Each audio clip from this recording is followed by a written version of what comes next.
বাংলার সব শহর ও শিল্পাঞ্চলে ক্রাইম করে কারা?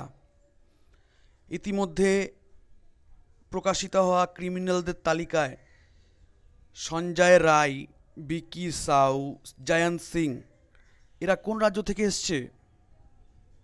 এই প্রশ্নই করা হচ্ছে। এদের ভাষা কি? এই প্রশ্নই হচ্ছে।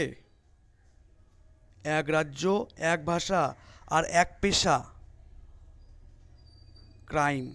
কোথাকার কোথাকার এই সমস্ত চরিত্র, যেটা আজ বাংলায় হচ্ছে? বোঝো বাঙালি, নিজেকে প্রশ্ন করো। তাই ক্রিমিনাল মুক্ত বাংলা চাই আমরা। বাংলা সভ্যের, অসভ্যের না। অসভ্য যারা তারা তাদের অসভ্য এলাকায় ফিরে যাক।